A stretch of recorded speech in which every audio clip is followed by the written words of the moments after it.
What's going on, everybody? Welcome to another episode of Brandon's Face. It's the podcast about a playlist. I'm Jonathan Beardsley. And I am Brandon May. Thank you all for tuning in. Hope you're all having a good week. In terms of music news, we just talked, I think, 6, 7 days ago, but it feels like a year ago because Kendrick Lamar's The Pop Out happened around the time we last recorded. And man, what an event to kind of end, I guess, this beef on. I kind of hope it's the end at this point. That felt like a burial more than a concert by the end of it. How much of it did you end up catching? It makes me think of the pallbearers meme where the guys Oh are just yes, dancing, yes. holding the casket, you know? That's essentially Um, what it was by the sixth Not Like Us, right? I actually didn't catch a whole lot of it. I actually have a recording of it downloaded for when Mhm. I have a moment, but I have not had a free moment to dedicate to that yet. But I've seen obviously a couple of clips. I know that Not Like Us was played a number of times. I know that the crowd did a lot of the singing, which was probably real neat for Kendrick. So So yeah, the way it kind of played out, there was a pre-show that is not being talked about nearly as much with like Roddy Ricch and some other LA acts coming out and doing songs. I think that was about an hour and a half before Kendrick's actual performance.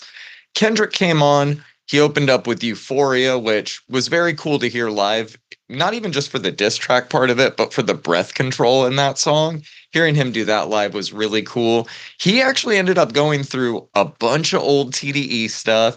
And I mean, a lot of people are talking about the Not Like Us moments, and there were some big ones during that. But my favorite stuff as a TDE fan from way back when was seeing the Black Hippie crew all on stage together. He brought out J Rock. They did, I think, they definitely did Win. And Money Trees. I don't think they did King's Dead. He brought out Absol for a moment, brought out Q, and just man, seeing the four of them together on stage is worth watching it alone. He brought out fucking Tyler the Creator. wow. Everybody who's everybody was there. Ended up bringing out Dr. Dre, who ended up doing the whisper into I See Dead People, which kind of sparked off the finale of the original performance of Not Like Us, which was pretty straightforward, kind of just did it beginning to end. The second time he did it, he let the crowd mostly do it, which is where you're seeing those clips from it. And then as it went on, more and more people just kept getting on stage. And by the end of it, a sight I think a lot of people from Southern California thought they'd never see. He had Bloods and Crips on stage dancing together and shaking hands and just I don't know, agreeing to put up all of that shit aside for the night to just celebrate all that is the West Coast. And it was beautiful, man. I really liked watching it. You should definitely get Sick. around to checking it out. Oh, I most definitely will. I downloaded it for a reason, like I wanted to see it. I wish I Yeah, could have watched it live, but life has is what other it is, plans man. sometimes. It does. Did you catch any music news in your week or pretty slow? It's pretty slow, man. It's pretty slow. Well, then let's just dive right into it because we have tons of music to talk about this week, man. Starting with the new one from Zed. It's the lead single off his new album, Telos, due out later this year. It's featuring Bay Miller. The track is called Out of Time. What'd you think about it? Uh, it's Zed, cheesy pop Yep. EDM with some electro bass lines. He's been playing this in his sets for a while, or at least the intro for a while. I'm glad he dropped Mm-hmm. this. I'm glad we have an album on the way, right? That's been announced. Yep. Yep. Official album on the way. It's been a long time since he's dropped a new album, but like you said, not much has changed from the sound of it. It still just sounds like Zed. If you like Zed, you'll like this. Yeah, I mean, I've seen Zed twice. Dude has put on a fantastic show both of those times. They were a few years in between, so I think he's notorious for like kind of playing the same set in the same Yeah. year, which is fine. He's got to sync to the lights, people. Sure. So Sure. Pyro. right, exactly. Yeah, anytime you're seeing Pyro, it's synced. All right, we got a new one from John Summit and Cascade with Julia Church on the vocals called Resonate. I think a lot of the comparisons John Summit has garnered over the past year or two, especially with his more vocal house tracks, has been to Cascade. Did hearing them on the same song do anything for you? Man, I don't actually hear a lot of Cascade influence on this one. I think he might have, I don't know, threw his name on this without really contributing much. I don't hear a lot of his influence. I could be wrong. He's he could just be changing his sound a little bit. But that being said, I actually really liked this track. I think the melodic techno aspects of it are pretty neat. I think that John Summit and Cascade featuring Julia Church, who apparently can do no wrong in the EDM sphere lately. Yeah. I think it's a good track. Yeah, I do too. I do agree. It more sounds like Cascade hopping on a John Summit song than like a true collaboration from a musical perspective. But I Right. also agree. I like it. Goes a little bit harder than I was expecting. Right. Yeah, that John Summit album is due out in like 2 weeks, so that should be interesting. Yep. We got a new one from Nero, who also have a new album on the way. This one is called Too Many Questions, more of a garage tune than I was expecting, but I really enjoyed that about it. What about you? Yeah, man. Look, I am just so excited for this album. It's shaping up to be pretty neat. This is a style that they've kind of stayed away from the majority of their career. There's like Yeah. moments of like traditional house music on here, but like you said, there's like some garage elements to it. But it really still does have that Nero energy to it, which, you know, Yeah. it's what we like from them. Yeah, I mean, I think there's going to be minor stylistic changes from release to release, especially with the gaps they've had, but it still sounds like Nero, and I think that's all you and I really want, you know? Yeah, so I was thinking about this today. Obviously, Doomsday was incredible, right? Doomsday had just a massive reach back when it was dropped, I think in 2012, 2011, one of those. Are you talking about Welcome Reality? Welcome Reality. I'm sorry, Yeah. not Doomsday. Welcome Reality. Yes. And I'm just do you think do they have the same reach nowadays? I don't think that they do. No, no, not Um at all, man. That was pre-streaming days. Yeah, it's gonna be interesting with an album rollout and I'm assuming a subsequent tour, or at the very least like a festival circuit, how well they do in today's EDM climate. I'm very curious. I think I'm always gonna be a fan, but and I've seen them at least once. Yeah. And yeah, I was just curious what your I thoughts were mean, on the that. numbers on Welcome Reality are all huge. Those songs are mostly in the double digits of millions of streams. This release, who knows, man? Blame You is at almost 2 million plays. Truth hasn't even cracked a million, even though that was more of like an intro track. This one is doing pretty well. It's got 100,000, but no, man, nowhere near the steam that they had. And I don't even think it's them. It's just the momentum behind the boom of EDM around 2011, and they were just right place, right time with the right album. Yeah, interesting. I'm very curious to see what the general public and the general EDM fan thinks of this. I'm kind of like I'm kind of there. I Like mean, show I'm me the with album you. already. I'm with you because it's been interesting to see a lot of these legacy acts like, you know, Giselle Fulstein, who did release an album in 2019, but took an 8 year gap before that and then another 5 year gap. We've had Roykstop do some pretty big gaps, Chemical Brothers as well. Like, I think the core audience for these artists are always going to be there, and the bookings are always going to be there. But whether or not, like you said, the general dance fan is keeping up with these, especially the longer the gaps get, is going to be interesting to see how it plays out from a like numbers perspective. Right. But That's I kind of think exactly Nero what I'm thinking about. deserves the same amount of listeners that they had. I think that should have gone without saying, but maybe I should say it. Nero as musicians are all fantastic. So Yeah, yeah, they rock. Very excited for that album. Got a new one from Rufus Du Sol called Music is Better. I really like the song. I do think that the lyrical refrain gets a little bit too repetitive by the end of it, or maybe it's just like a cheese sentiment, but EDM is cheese, so you got to take it, you know? What'd you think about this one? oh my god, man. Look, man, the vocals I'm sorry, the lyrics are just mega cringe. There's like a certain level of corn and cheese that like can get by me with EDM and in fact on this playlist there's some of that. But Yeah, uh too this much? this ain't it, chief. Yeah, Music man. I itself was great. I hope we just get some more some different lyrical content on any subsequent releases from them because I really like their music.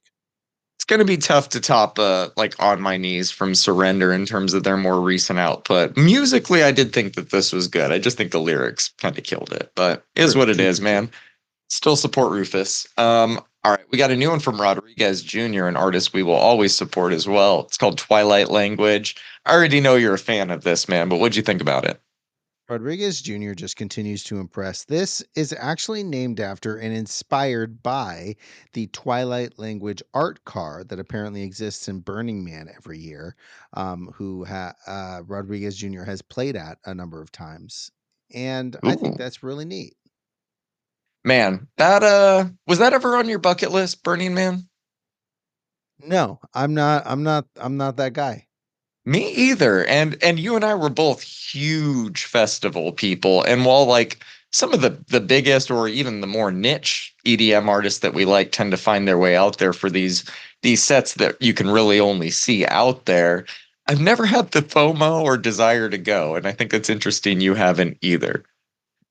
It's Maybe it's just because not we spend it's enough of our time in deserts. man, it's just not for me. Yeah, the desert can be a novelty for people who don't live in one. I live in one and I live it. So, when it gets sandy, my car gets all fucking dirty. I don't like it. My I got to culture breathe is it not a in. costume. Thank you. Yeah, I thought this one was really good. I really like I don't even know if it's synths, but the like weird kind of chirped up whistle noise shit going on. Just really, really good shit from Rodriguez Jr. Got a new one from Jan Blomqvist called Muted Mind. Pretty straightforward, but a really good tune. What'd you think about it? Incredible track, man. Yeah, Jan just knows how to groove deeply and Hmm. it just never holds back. I like this one a lot. Yeah, I thought the vocals on this one were really good too. I don't see a credit on it, but shout out that person. Shout Uh, out that person. all right. The name of this artist, I see the name all the time. We've covered him. Is it Trentemøller? Is that how you say it? Sure. All right. Trentemøller. It with Disa. The song is called Dreamweavers. This is just some like I don't know, almost like She Wants Revenge adjacent goth synth pop, but I'm really digging it. What Right. about you? Yeah, that's kind of why I added it because of how diverse Trentemøller, I don't know, is. And dude can make techno, dude can make like some indie style electronic, dude can make house and just Yeah. perfectly blend them. And I think that this kind of dream poppy style that he's doing here Hmm. is really neat. I thought you would like it, which I is do. another reason why I threw it on the playlist. Thank you for throwing it on, man. I really appreciate it. I also think anytime that the dash is through the O, it's pronounced under oath. So we'll just go with that. Um, all right, we got a new one from Benny Benassi and Nula called "Give Me Your Love." It is a throwback to Benny Benassi's golden era sound-wise, and I love it for that. You know, it's dated, but it's a classic for a reason. What'd you think about this one? I think that's why the album cover is the way that it is, or the single cover rather, the artwork. It's a black and white photo with zero phones in the crowd. It Yeah. really is telling of, hey, we used to do this without recording it every second. Um, yeah, I love it, bro. This is like the perfect amount of cheese for me. So Yep. Yeah, same. If Benassi's doing the cheese, we're there. He can yeah, do the cheese. Uh, Benassi has earned the cheese. You're gonna have to get in line, John Summit. All right, man. We got a new one from Purple Disco Machine and Chromeo. It's the extended mix of Heartbreaker, and it sounds exactly how you would expect. I really don't know what else to say about it. If you're a fan of either of these artists, it has all the funky dance grooves you're looking for. What do you think about this one, man? Man, it's got some disco, it's got some house in there, it's got both of their pop sensibilities blended into one. How can you not like this? Yeah, man. Purple Disco Machine has been on a run the past few years, and it is Quite the apparently run. not stopping. All right, man. Let's move into the more pop realm of things. We got Paris Hilton featuring Rina Sawayama on the track I'm Free. I am not even going to pretend for 1 second that I don't like this, man. This is catchy. It is way better than it has any right to be. What do you think about it? Stop being poor, John. Um I'm trying. I really am. I didn't like this. I thought it was kind of it's catchy. To your point, it's catchy, but that's about all it is for me. It seems kind of paint by numbers dance pop to capitalize on dance pop. You can be wrong. It's fine. It is I'm fine, allowed. man. I'm allowed. Oh man, that's hot. All right. We got a new one from Charlie XCX. It's the Lord remix of The Girl So Confusing version with Lord, in case you were confused about it. And this is one that, I mean, we talked about kind of the Lord tinged lyrics of the original version of this song, I think, in our album reviews, or at least I touched on it briefly. Had no idea this remix was coming at the time. And when I hit play on it, I was expecting, I guess it is straightforward structure wise, but how candid and honest and just like how much I felt like I understood the situation and where Lord was coming from, and Charlie as well by the end of the song was not something I expected at all when I just hit play on a remix of this. What did you think specifically of Lord's verse and her way of kind of putting the way women are pitted against each other and their own insecurities into this song? I think there should be more honesty like this in music altogether. I agree. I think that it was beautiful, John. I think that there are so many different moments in pop culture specifically where people are pitted against each other, and it might not be so it might not be blatant, but that almost makes it worse, right?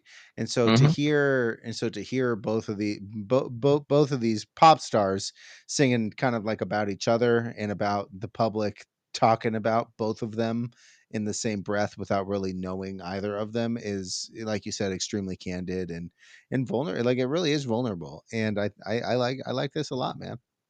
Yeah, man.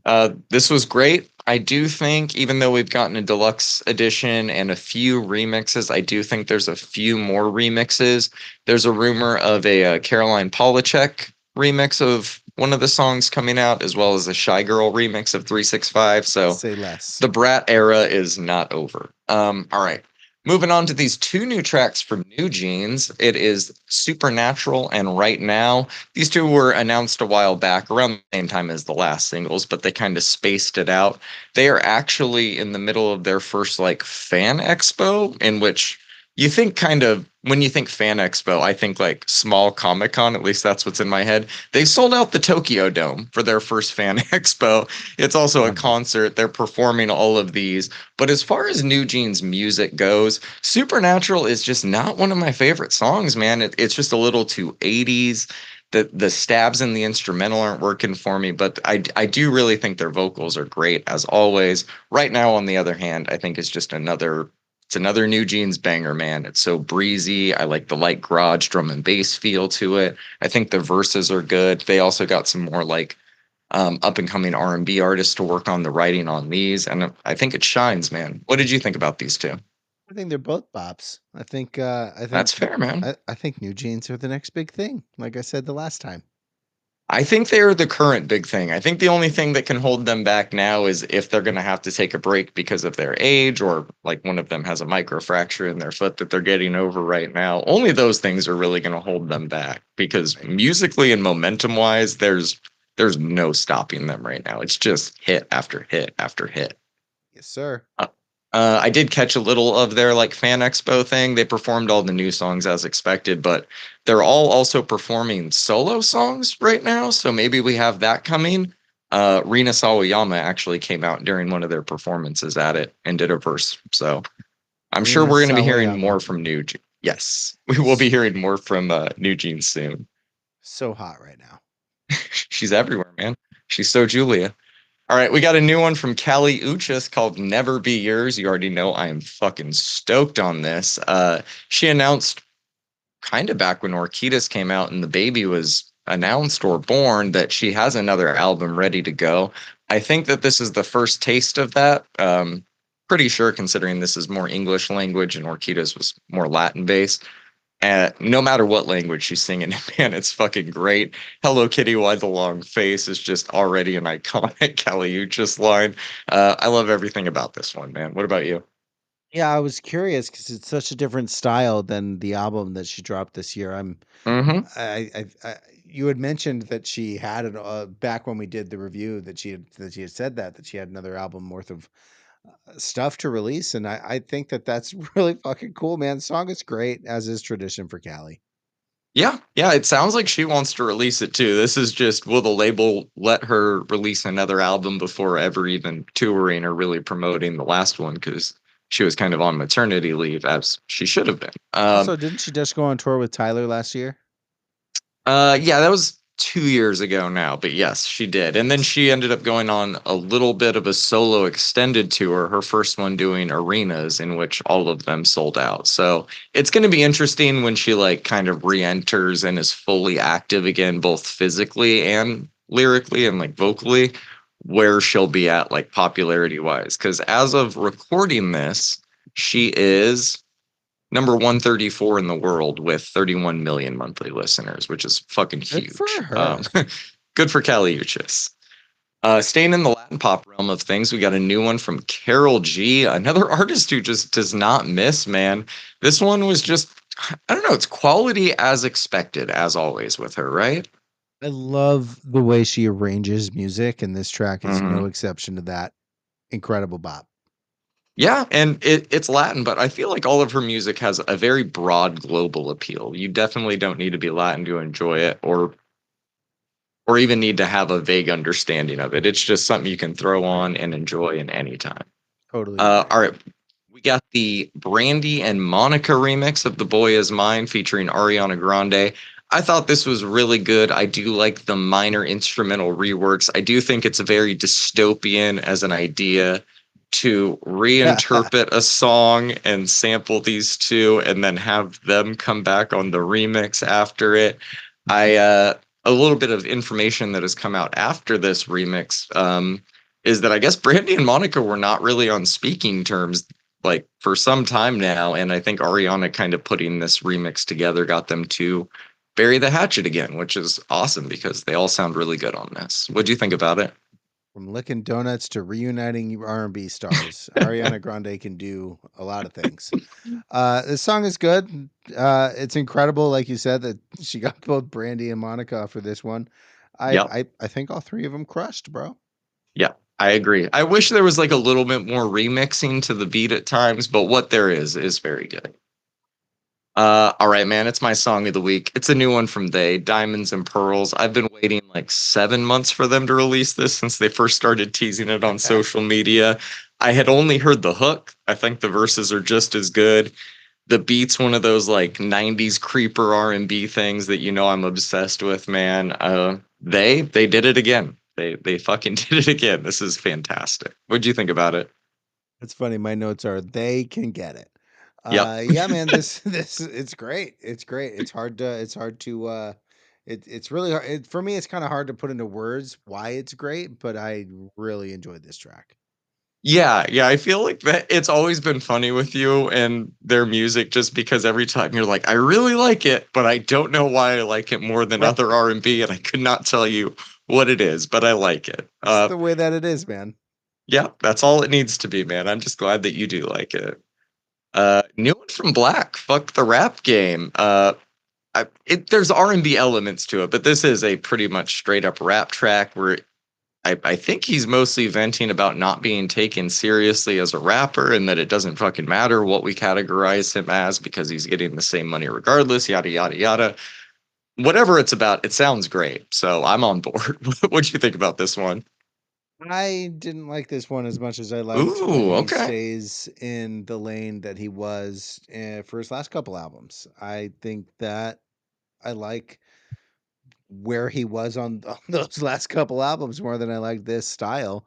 That doesn't mean much though. So That is so I didn't even think about that because he did do a lot of like press with since I have a lover saying like people love negativity and I don't think they're gonna like this album very much because I'm in a really good place right now. It's funny that he follows that up with a song called Fuck the Rap Game where he just talks shit for 4 minutes. gotta I love it. love both sides of the coin, man. Moving on, we got a new one from Peso Pluma and Cardi B, Put Him in the Fridge. It's off of his album that came out last week. I didn't feel like we needed to cover the whole album, but I do feel like we need to forever continue to cover whatever the hell Cardi B's doing because the last two verses she's put out, especially these Latin ones, the one with Shakira and this, have both been so good that like I honestly don't even know like how to put it in words. Like, should she just do a Latin album next at this point? Yeah, probably, right? She can get it. Like you said, these last Yeah, two verses are these last two tracks that she's put out doing this thing is really, really good. This song is a banger, bro. I have heard this it's song really good. so many times this week, and I didn't even have the From aux work. cord. Oh yeah. Yep. I've heard Peso doing some rapping as well on other tracks that we obviously didn't cover. And Mhm. somebody was playing. They were like, "This is that new Peso Pluma," and I was like, "Are you sure?" Because like I'm pretty sure we would cover it. And then I looked at it and I was like, "He released an album. We're not going to cover it." But yeah. So I mean, I've heard Maybe it. on a So slowly. Yeah, so I believe it's a double album, and I don't think he's known for the Urbano style, but I think on the back half of the album, the second disc per se, is where he's kind of exploring this. I think he's really good in this sound. I do think it's kind of weird though, because I do remember a story from last year where he had to cancel a show in Mexico when the cartel threatened to kill him for saying or doing something at one of his shows. And yeah. now he's like talking like he's a gangster and say one word and I'll put you in the fridge, all this stuff. It's like, I don't, it's fun to play that role like lyrically, but man, I don't know how much he wants to tempt that with his real life right now. Everybody wants Um, to live that life until they make you live that life. So yes, all said. All right, man. Moving into the rock realm of things, we got a new one from Movements, Afraid to Die. Had no idea this one was coming out, but I really, really like it. Not sure if it's a B side off of their last album. Don't really care. I love it all the same. What'd you think about this one? really poppy, but it's also really great. Movements Yeah, did it again. I think that they're going to be one of those bands that are going to get a little bit poppier as they go, but it's always still going to be Movements, you know? Yep. All right, what'd you think about this new one from Anne Berlin and Maddie Mullins called Walk Alone? I gotta be honest, man. This song is great. I have been on an Amberlin kick since they released their last EP. I think it was last year. You're a big Lacerate fan, yeah. Big fan. I think that was my song of the week. It was, yeah. The week it dropped. This is a great song, bro. Like how the hell do you not like this as a fan of anything even like remotely in this genre? You know. I'm glad I don't have to think about that because I liked it as well, man. It's really good. Who is Matty Mullins? The name sounds familiar, but I'm not sure what band he would be from. Do you Couldn't know? tell you. It sounds so familiar as well. I wish I would have done more research. How dare you not do your homework, man? Come on. Says the guy. I'm looking it up right now. He is from Memphis Mayfire. Hey, So that makes that is the sense. vocalist of there. Yeah, good song. Like the feature. Got a new one from Andrew McMahon in the Wilderness slash something corporate. Um, Right. can you explain that? Do you know how that works? I cannot. This is a little slurry on the delivery for Andrew, but like, why is something corporate credited on this? Yeah, I'm not sure. I think the song's fine. It's Andrew McMahon doing Andrew McMahon things. It confused the shit out of me seeing the word death grip constantly because I was like, new death grips. And then like I was like, oh no, this is Right. most definitely not new death grips. Same thing. It's new Andrew McMahon though. Yeah, same thing. Same exact thing. Death grips fans, check out Andrew McMahon in the wilderness.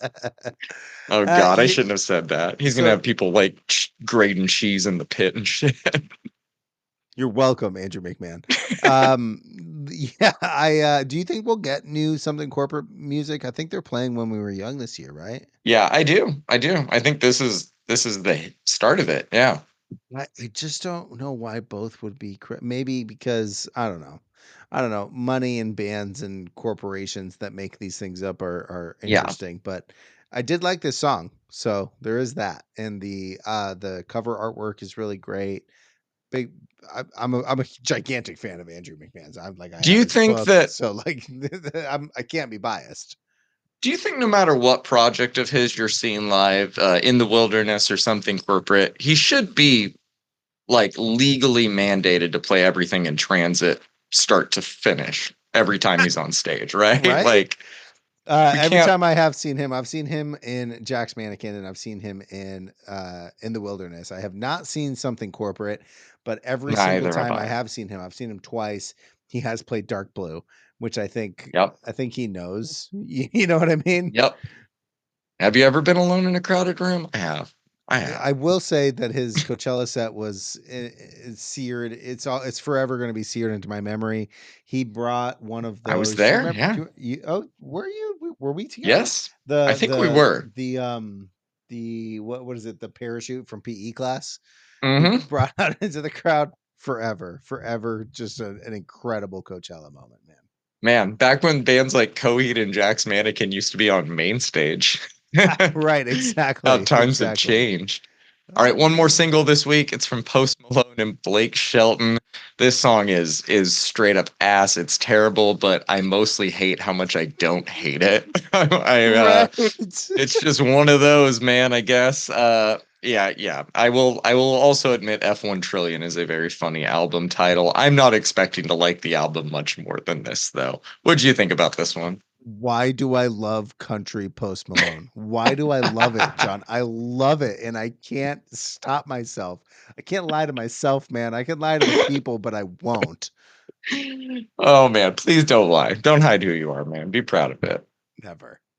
All right, we got a few EPs this week. A new one from King Cruel called Shh. It was a surprise release that came out, I think, late last week, definitely before the new Music Friday stuff dropped. It's 11 minutes in total, not really much to bite into or talk about, but I think if you're a King Cruel fan, you will enjoy it. It's got a little bit of everything, a little bit of the indie, the alternative, the grunge. He even brings those horns and the sax in the way I always like. What do you think about these tracks? John, ever since you introduced me to King Cruel, I was very apprehensive at first. I have now given into the ways of the post-punk alternative musings of this guy. And yeah, Whale Hmm. Shark is my song of the week. I am Yes. a gigantic fan of this EP. Just the Fuck way yeah. Whale Shark just descends into jazz Hmm. weirdness towards the end is just so cool. Oh, it's beautiful. Whale Shark's also my favorite song on the EP. So shout It's the out best Whale song on Shark. the EP. So All right, we got one more EP. It's a split between Architect and DBFB called Reloaded. It's also our mandatory techno release of the week. And what a mandatory release it is, man. I really liked both sides of this, although I'm not really familiar with either of the artists. yeah, I have realized that the artist producing the techno that I listen to matters less than the label producing or putting out, at least for my Well said. tastes. Yeah. This is I had never heard of either of these before I threw this on. I threw this on because this is Synergy's 25th release on their label, and I loved every second of it, man. Both artists, both Architect and DBFB, kill it. Architect has this like this kick drum sound. I don't know what he does to the kick drum that makes it so full, and it Hmm. and those bass grooves, and then DBFB has this heaviness to him. I loved all of this EP. I know that I know that you know that. I'm working on sequencing my quarter two techno mix that I'll be releasing soon. So We will definitely let the listeners know when that's out. That should be fun. Been yes, a lot of sir. good techno in quarter two this year. Yeah, a lot of it, and I think we have, I think there's like 400 tracks I'm kinda going through that we haven't even touched or even, like, had the time to cover that I'm kinda just going through that, a lot of the a lo there's been a lot of good, like, proper techno this year, man. I would expect no less than 400 tracks from you, honestly. I'm not gonna play them all, but I will touch on a lot of different pockets of techno, you know what I mean? Can't wait, man. All right, are you ready to talk about some albums? Yeah, man, we've got some albums. We do. Starting with this new one from Kehlani called Crash. It's been 2 years since we last heard from Kehlani with her album Blue Water Road, which was a very mature and contemporary R&B album. It was good, but I think it left fans like myself wondering if she would go back to the same more sexually charged lyrics from before. And to a degree she has. To a degree she also never stopped. She's a mom now. She's been open about the struggles of plastic surgery in the years away and in the lead up to this album has been punished by a lack of corporate sponsorship that was lined up because she decided to voice her support for Palestine. I think no matter how you feel about that situation, speaking your mind about it shouldn't be held against you. Corporations don't need to work with anybody that they don't want to, and vice versa. But if they would have happily supported this album based on the music prior to the comments and then changed course, that's a very short sighted and incredibly dumb decision, as far as I'm concerned. There's not a ton of names in R&B that currently command quite the same audience as Kehlani, an audience that she's cultivated by being nothing but herself since day one. She's put out quality album after quality album with very minimal breaks between. She experiments with different styles of music. This album, for example, takes on more of a club R&B sound for a majority of it. And for the most part, I think she really excels over this type of sound. Even though I wasn't crazy about the singles, she proves that nothing about this is half-assed, and she doesn't make it so different that her core fans won't enjoy it. As a fan of her more direct R&B stuff, I still found plenty to enjoy on here. Beyond the production and the songwriting, you can tell she thought about everything from the artwork and aesthetics down to the sequencing. It sounds smooth, it's crisp, the bass makes you want to move. She did what she set out to do. Is it my favorite of hers? No. Does it need to be for me to enjoy it? No. I think it's great for what it is. That's enough. I'm going to give it a 7. My standout is What I Want. What do you think about this one? Nice. Admittedly I didn't know about all of the drama with corporate sponsorships regarding Palestine support, That's and just coming out this week. Yeah. I see. Yeah. The only thing I have to say about that is imagine agreeing with somebody on everything. Like that just doesn't make Yeah. any sense to me. Never And going to to and happen. to yeah, and to uh, switch gears like you said so quickly, even if like if you're going to support a musician, you're not supporting them for their political views. You're supporting them for, especially if they don't talk about it, right? Like if you support Yeah. idols, then you definitely support their political views because they talk about their political views. If you support Kalani, she's talking about, a lot of things that are not Hmm. about politics. So I can just Yes. only imagine. I don't think I've ever agreed with everybody on everything that I believe. And if you do that, that might be an issue in and of itself. That being said, I actually went back and refreshed myself on her previous album that we covered in 2022. Hmm. I remember really liking it, but I couldn't put melody in my head. You know what I mean? So I Yeah. went Yeah. back, listened to it, was like, man, I really like this. Went back, listened to my review. I liked it. Turns out I still do. This It is holds up. far different. Um, I Interesting. Crash is really where I think she uh, really fits in. Like you said, she excels in the sound, and she's got like so much passion on this one in her voice throughout the album. It's hard to like not like it, even if I didn't like the song itself. Hmm. Most of this album is that like high energy, faster tempo sort of moments in R&B that that really hit me, Yeah. and her use of like interesting and not typically used production techniques, and like the unique R&B like dance elements are used really tastefully throughout the album. There are of course like the traditional R&B tracks that she kills it on, like 8 and Next to You. I enjoyed Hmm. my time with this. I'm sure that I'll be revisiting it. It's exactly the type of R&B that I really enjoy. It's a 7 for me as well. My standout is actually Vegas. I really liked that song.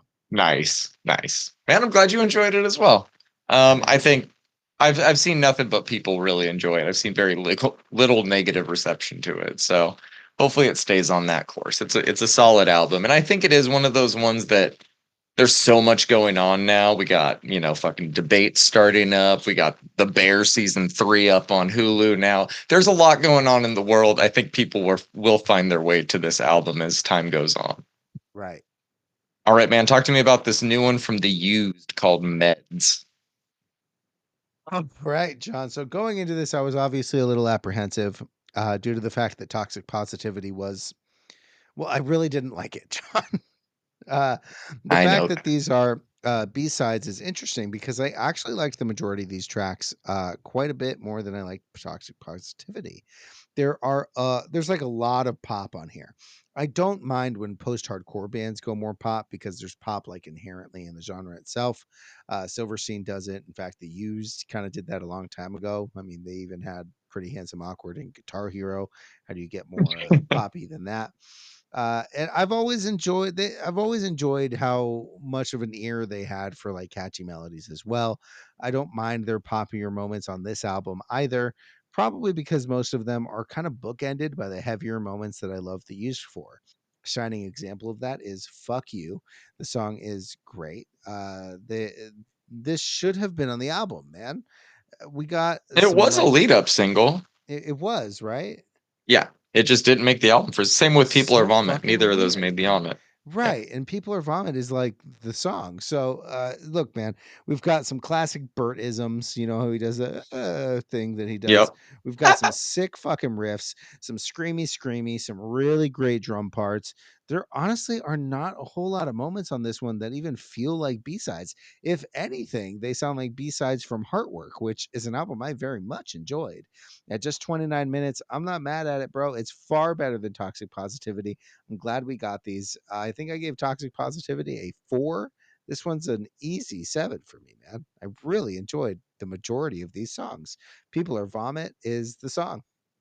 I see, man. Maybe I just need. I feel like I'm still too close to it. Fuck You and People Are Vomit like have been just kind of in my general rotation for so long that I'm desensitized to how good or not good they are. I don't really like Meds. I think some of these are fine. I do think the more time I spent with Toxic Positivity, the less I liked it. I think I kind of initially reviewed it as I thought it was okay. I'm really no longer of that thought. But unlike you, I don't really think this is much better. I don't think it's much worse either. I just don't think it's really doing it for me. You said it doesn't feel like a compilation of B-sides and Lucy's. I very much think it does for the most part, but maybe that's just because of the way we've received these songs over the years that I know that's the case. Like if I hadn't heard any of these before now, I'd be like, oh, this is, it'd be a little bit different. But my experience with it is kind of disjointed. I do think they still managed to create the random moment that makes me nod along. Bert's voice sounds great still, honestly. Some of the songs just aren't hitting for me like they used to. They are trying though. There's moments on here that I think, like you said, kind of scratch that heartwork sound. There's moments that even scratch back all the way to like Lies for Liars ish stuff, but nothing quite gets there for me. I don't really have a solid score for this one since it's more of a B-sides release. I'll call it a 5 for now, but my standout is Depression Personified because they get a little bit heavy, and I just love that side of the Used, and I wish we got to hear it more often now, for sure. You know, there are a few different kinds of the Used fans. Some people are diehards and they'll like anything that Bert puts out. I'm obviously not that guy. I really didn't like Toxic Positivity, but I loved Heartwork. I didn't really like the Canyon, but I've gone back and listened to the Canyon, and it's kind of a beautiful album, but it's not. It honestly should have been a Burt solo album Different. if you ask me, Yeah. but that's a completely different story. But I've been a fan of them for close to 20 years now. How old Hmm. am I? Yeah, fuck. God damn. Too old. Yeah, so I've been a fan of theirs for close to 20 years, and I've seen them a handful of times, and I wish them nothing but success, but I Oh, also same. really wish that they would kind of reel back from the production level that they're going for.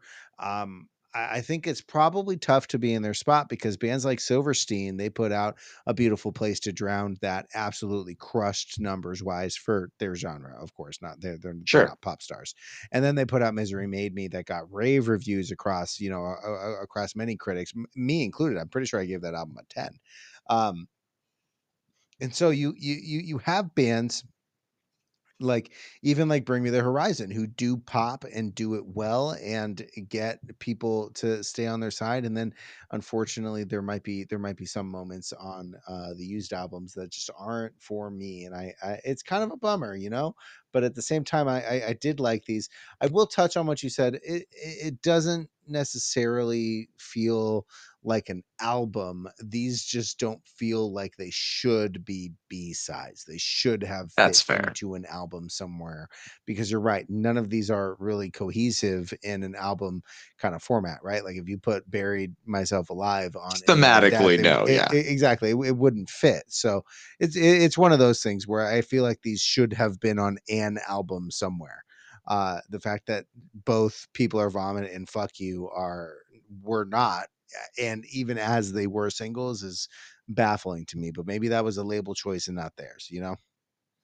Yeah, it'll be interesting. And like you said, they're goated. They've put out three of my favorite albums of all time, and will forever be loved by me, regardless of whatever current criticisms I have about their music today. Right, right, right, right, right. All right, man, let's talk about this new one from Lola Young. This wasn't meant for you anywhere. I have been waiting to talk about this album all week.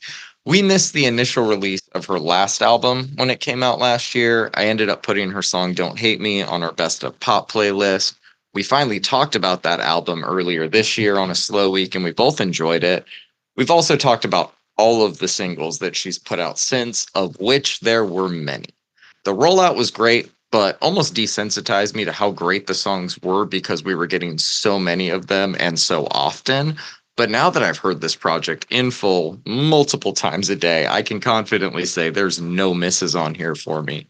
The few songs on here that we hadn't heard yet, Good Books, Walk On By, and Crush, all of those are great and for different reasons. This album is so many different things, and I think she's great at all of them, man. It's indie, alternative, pop, grunge, and so much more. Not counting the outro, these are 10 of the best songs I've heard all year, and this album is not just her best to date, but one of the best of the year, regardless of genre. I'm feeling a strong 9 to maybe even a light 10 on this one, man. My standouts are Wish You Were Dead and Conceited. Both of those are all timers. What'd you think about this one, man? Now, to say that I'm impressed with this album would be a massive understatement. Lola Young has surpassed all expectations for me with this album. We've gotten quite a bit of pop music this year, and quite a bit of it has actually been very good. Yeah. Lola delivers some incredible music on this, and she deserves all of the flowers that she's going to inevitably get with this one. I should have known from the singles because I really actually liked all of them, but I underestimated her, man, for some reason. Maybe like you said, Same. maybe it was just fatigue from so many singles, but the singles we got like Big Brown Eyes just fit so incredibly well into the structure of the album. We got great album cuts, like you said, the banger Crush. I'm like a Hmm. big fan of this whole album, John. Her incredible anger that translates into fantastic writing and passion, and both instrumentally and vocally on every track is refreshing as hell. Tracks like Fuck and Walk On By have this like groove to it where she's like clearly in the zone. Yeah. Lola Young crushed this, absolutely killed it. It's a 9 for me. Messy or Fuck Wish You Were yeah. Dead are my standouts, although Crush is a pretty good third runner up. Yeah, yeah, yeah. You actually kind of like shook me out of it because I was, like I said, I was just becoming so desensitized, and like you kind of said also, like you're like, oh, I've liked 8 songs during this rollout, but you're not really thinking, oh, this is going to be a great album because I liked all these songs. But hearing it front to back, it just really brings it all together. But yeah, when Exactly. we talked about Messy a week or two ago, I was like, yeah, it's good. I'm excited for the album. And you're like, no, man, this is great. And I kind of went back and like listened closer. I was like, oh shit, no, like this is really good. I just need the album now at this point. And I'm glad I it's love finally this. here, and it is what I thought it would be. Good. Shout out Lola. This rules. Shout out. All right, man. New one from the story so far. I Want to Disappear is the name of it. I didn't really get into the story so far until 2018 when they put out Proper Dose. I have since gone back and listened to their discography, and I really like the body of work that they've put out so far. I wasn't crazy about some of the singles we got during the rollout. I still don't think I'm a huge fan of Letterman and Big Blind, but they do fit nicely on the album and never warrant a skip from me. The last single we got was All the Time, which opens up the album as well, and it works perfectly for that. It's a little more upbeat, the melody sticks in your head, and you get a taste of what the album will be diving into lyrically. It's fun to hear a band like this tackle some new topics or old topics with a new perspective. But what I appreciate so much about their music is no matter what they're making music about, it still sounds like the story so far. Consistency matters, and within the scene, they're one of the kings of it, man. I think I'm feeling like a strong 6, maybe even a light 7 on this one. It is a grower, though. My standouts all this time. How are you feeling about this one? And for their fifth studio album, the story so far will continue to crush it. For a band that's on its way to being 15, 20 years old, man, they really don't have any signs of slowing down on the musical front. The vocals are just pure pop punk, John. as they always have been. But what's a little different about this record is the lessening of hardcore riffs being used. The story so far has kind of always had this Yeah. like DIY energy to them, from their shows, from the recordings of their shows, the just the amount of angsty energy just reminds me of hardcore shows, and the fact that they have traditionally used hardcore riffs, which they don't shy away from on this album, by the way. It just isn't as much as they have in other albums. Like you said, I barely got into them over the last 5 years or so, but obviously I've gone back and it's clear they're some of the kings of the scene right now. This album and this record is a little bit more mature, right? A little bit more refined. The use of melody and even like some piano on tracks like "You're Still in My Way" is done extremely well. This all makes a lot of sense for a band that arguably, like I said, is at the top of the pop punk scene right now. Tracks like "Jump the Gun," though, obviously still have that sound we've come to know and love from them. It's got that fucking riff to it, and it's got this just raw energy to it, even though it is pretty it's mixed really well. It's not Yeah. raw as you say, but like you can still feel their energy, you know what I mean? Hmm. This was a great listen. It's not my story, it's not my favorite story so far album, but it's definitely good. I'm gonna give it a 7. Jump the Gun is my standout, my man. Ooh, good standout, man. Yeah, I think it's a really good album. You say nothing's slowing them down. The only thing slowing them down is themselves, because I think it was like a 7 year wait to this album, but it was worth it, you know? Yeah, I think the problem is that they have to tour to make money, and I think they've been touring for the majority of those 7 years. So I'm not really too mad at it. Yeah, they're in their 30s probably, but they've got like 60-year-old miles on them at Right, this point from all the exactly. touring. Exactly. Oh man. All right, man. Talk to me about this Carly Cosgrove album, The Cleanest of Houses Are Empty. So I missed this album when it dropped. I have seen a bunch of people since it dropped online talking about it. I decided to give it a listen a couple weeks ago. Uh, Hmm. I at that point decided that we really couldn't go another week without reviewing it. So here we are. We haven't had this much of this style of emo on the playlist this year, and I really couldn't get enough of it this week. It is 33 minutes of some fantastic emo that combines really great elements of some of my favorite rock music, man. There's some hardcore riffs, there's some great upbeat and interesting drums, hardcore inspired bass lines, poppy melodies, passionate vocals. All of this adds up to something I fucking love. I am just enamored with this rhythm section on the whole thing, dude. The bass lines are groovy as hell. The drums really make it for me. But there are some moments on here that I think really set this apart. And it's mainly like songwriting and sequencing aspects. The intro to Random Dancer and the way that track progresses, the way that We Don't Want Your Cookies is sequenced in the in like the in the way that the drums kind of lead into the guitars and then the guitars lead into the drums. Like it's really cool, man. And the way like the bass line just kind of meanders around on What Are You, a Cop? It all comes together so nicely because every element kind of plays to each other. This was such a fun listen, man. Every time I listen to it this week, there are some catchy earworms that really never take themselves too seriously. I am a gigantic fan of this album, John. It's an 8 for me. Here's a My Dang. standout is Here's a Fuck or Random Dancing. Either one of those are going to be my standout. What'd you think about it? I've been dying to hear your thoughts. I mean, I like it too. Not maybe not quite as much as you, but I do enjoy it. This blend of like Midwest emo and pop punk has really been picking up steam the past few years, and I think this is another solid release to add to that list of albums. I It think the took a few nerds listens. are calling it the fifth wave of emo. Sure. It took a few listens to grow on me, but I think now that I've gotten used to these fifth wave ebbs and flows, I do like it, man. It's catchy, it's fun, it operates at its own pace. They've got a little bit of what Straylight Run like meets Motion City soundtrack type of thing going on here. Like Okay. it's an album definitely worth checking out, especially if you're a fan of those bands. I have it in the 6 to 7 range. My standout is Fluff My Pillow. And it might just be because of that weird little phone ring part. I don't know why I like that shit so much, but it really makes the song for me. It's a good album, though. I will be revisiting it for sure. Good. All right, man. One more album to talk about this week, and it's from Ulcerate. The album is called Cutting the Throat of God. What are your thoughts on it, man? What an album title. Fucking great. It's one of the Like best album titles all year for like sure. what an album title, man. All right. So this is actually another one that we missed. I don't think it's that old. I don't think it's quite as old as the Carly Cosgrove album, but I have actually been craving some progressive death metal lately. We've gotten like a little bit of it this year, but nothing that's really challenged me. And so I actually posted to Reddit saying, "Hey, where the fuck is the prog death lately?"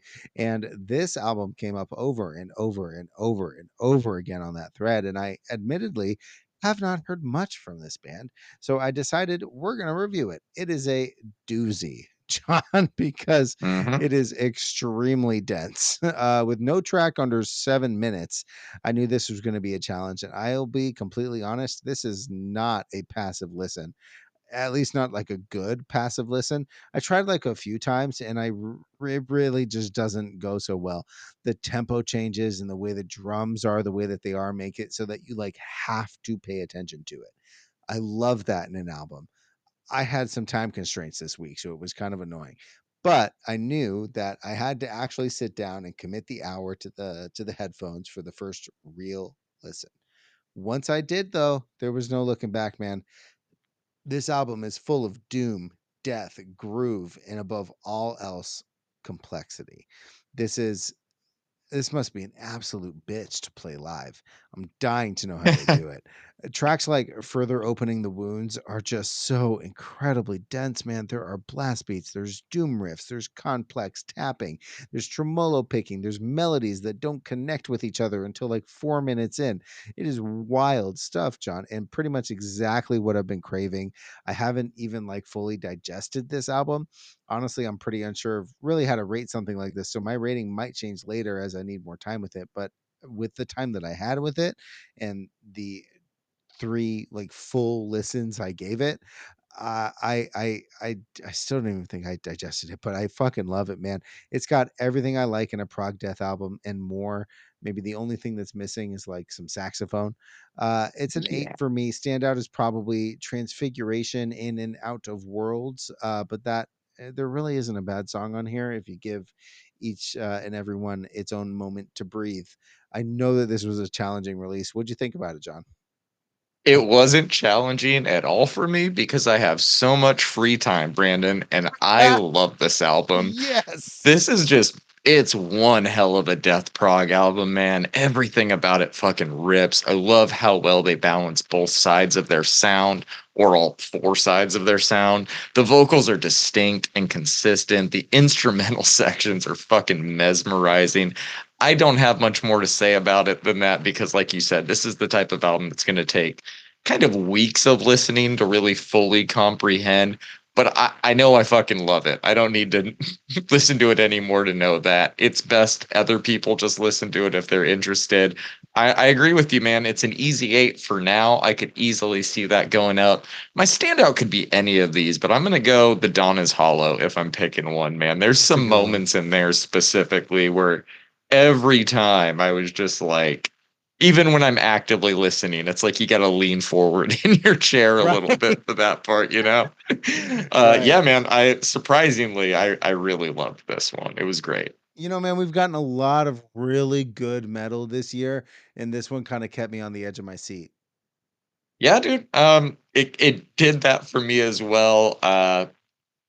I could not recommend it more to prog fans or metal fans, Yeah. really. Hey, I'm really glad you liked it so much, man. Yeah, man. Sure, you were not expecting me to like it as much as I did. I was hoping that you would, and you have you made me so proud, John.